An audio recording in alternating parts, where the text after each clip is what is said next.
Nous allons voir maintenant la notion d'inductance. Pour illustrer mon propos, prenons ce petit circuit tout simple où j'ai un générateur qui délivre une tension continue U et une résistance, et à part ça, tout le reste, c'est du fil équipotentiel.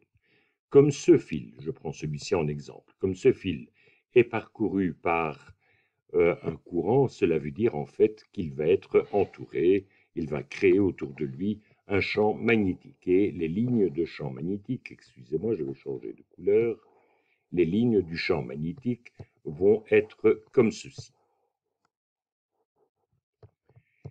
Et donc, du même coup, ce champ magnétique qui rentre dans la surface de cette spire va donner lieu à un flux magnétique. Nous avons donc la relation courant génère un champ magnétique, génère un flux. Et nous savons aussi que le lien entre B et I est un lien linéaire. De la même manière, le flux magnétique produit est strictement proportionnel à B. Ce qui veut dire qu'on peut résumer tout ça en disant que le flux magnétique est égal au courant I multiplié par une constante. Et cette constante dépend de la géométrie et des détails de notre circuit. Ce coefficient L, c'est ce qu'on appelle l'inductance propre.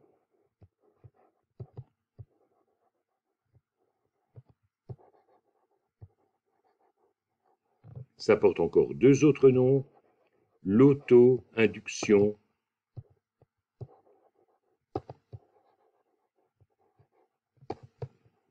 et la self-induction.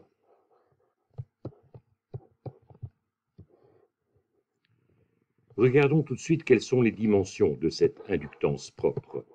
Si j'isole L, comme L, c'est le flux divisé par le courant, ça veut dire que nous avons ici un Weber divisé par un ampère. Ou encore, en décomposant le Weber, j'ai ici un Tesla fois 1 mètre carré. Et tout ceci divisé par 1 ampère. Ceci a reçu un nom, c'est ce qu'on appelle un Henry. Et le symbole, c'est un grand H.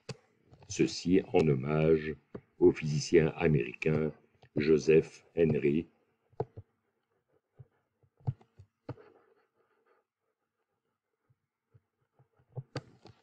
(1797-1878).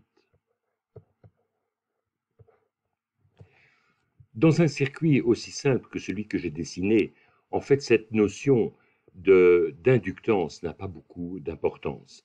En revanche, cela prendra toute sa valeur si nous avons dans ce circuit un solénoïde. Donc je vais prendre cet exemple du solénoïde que nous connaissons bien.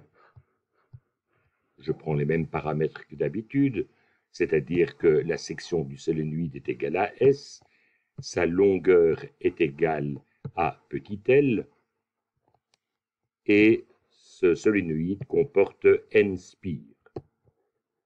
Ce solénoïde est bien sûr parcouru par un courant I.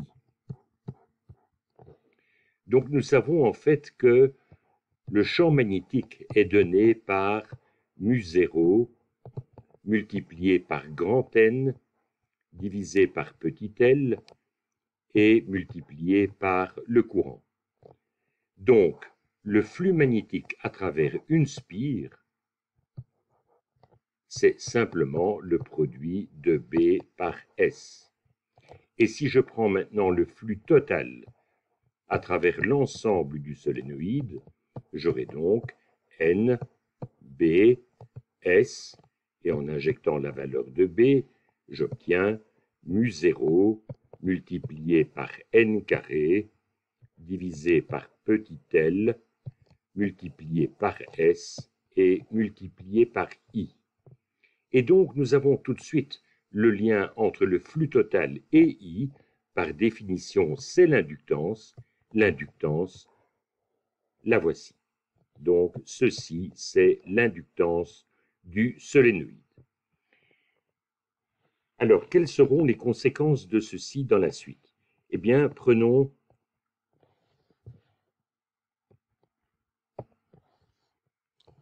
je ne vais pas redessiner le solénoïde, mais c'est toujours de lui que je discute. Je vais prendre la loi de Faraday-Lenz. Souvenez-vous, la loi de Faraday-Lenz dit qu'aux bornes du solénoïde, je vais trouver une force électromotrice induite qui est donnée par moins dφ sur dt. Et d'autre part, nous venons d'introduire le fait que le flux est égal à l'inductance multipliée par le courant. Si j'injecte ceci dans la loi de Faraday-Lenz, celle-ci pourra s'écrire autrement. J'écrirai que la force électromotrice induite est égale à moins L dI sur dt.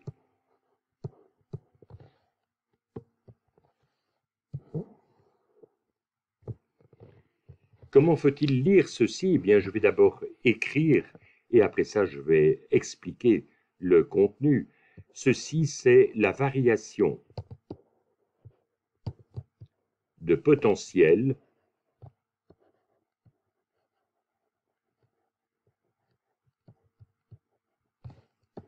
aux bornes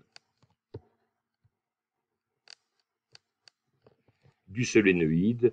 Ce solénoïde, en fait, dans le jargon de métier, on appelle ça souvent une self. Et dorénavant, j'utiliserai toujours ce nom de self. Donc, j'ai la variation de potentiel aux bornes de la self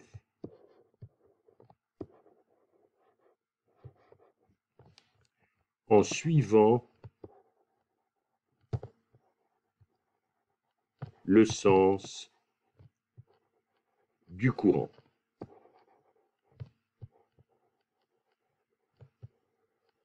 Donc nous allons préciser ça tout de suite, mais je fais tout de suite un petit dessin. Imaginez la self avec le courant qui vient du dessus et je vais mettre des lettres à l'entrée et à la sortie de la self. Donc en amont, j'ai le point A, à la sortie de la self, j'ai le point B. Eh bien, ceci en fait, c'est V de B moins V de A. Prenons tout de suite un petit exemple concret. Je vais prendre un circuit dans lequel j'ai un générateur qui délivre une tension U, mais je vais prendre un générateur à tension variable. Je vous rappelle que le symbole à ce moment-là, c'est celui du générateur continu, mais on met une flèche à travers pour dire que la tension est variable. Je place ici la résistance. Je mets ici un solénoïde, une self. Excusez-moi. Et je referme le circuit. Bien, ce circuit va être parcouru par un courant I dans ce sens-là. Et ce courant I va bien sûr créer du champ magnétique dans la self. Donc j'ai un champ magnétique, du même coup, bien sûr, j'ai un flux magnétique dans la self. Dans quel sens se trouve le champ magnétique? Est-ce qu'il est dirigé vers le haut ou vers le bas? Ça n'a strictement aucune importance. Bien, regardons en fait l'effet de ceci si maintenant la tension n'était plus constante, mais je prends une tension qui augmente. Si la tension du générateur augmente, bien sûr, le courant va augmenter. Mais si le courant augmente, ça veut dire que le champ magnétique va augmenter et le flux magnétique va augmenter. Or, nous savons que la nature déteste justement les variations de flux magnétique. Donc, si on regarde ce que vaut la force électromotrice induite, moins L dI sur dt, comme dI sur dt est positif, ça veut dire en fait que la force électromotrice qui est moins L dI sur dt est négative. Or, regardez la définition, ça veut dire donc que la tension au bas de la self est plus petite que la tension en haut de la self. Et donc, c'est comme si on avait ici un pseudo-générateur avec une borne positive au-dessus et une borne négative en dessous. Donc, temporairement, remplacer la self par ce générateur, vous voyez en fait que l'effet d'un tel générateur serait d'envoyer dans le circuit un courant dans ce sens-là. Regardez ce qui s'est passé. Ici, j'avais un courant I et ce courant I augmente, ce qui crée l'augmentation du flux.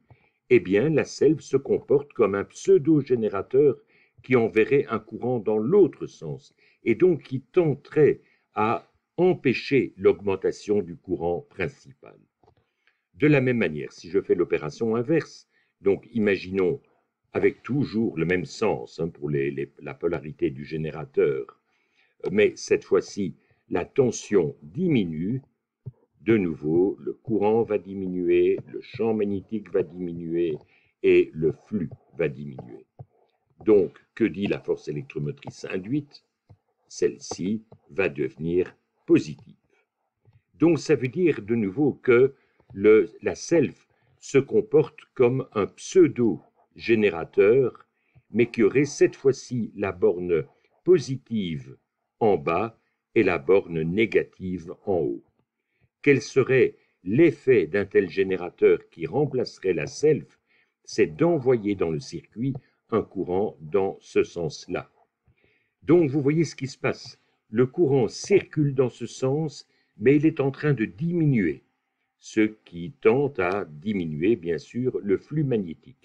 Eh bien, la self essaie de renforcer le courant qui diminue en envoyant un courant dans le même sens.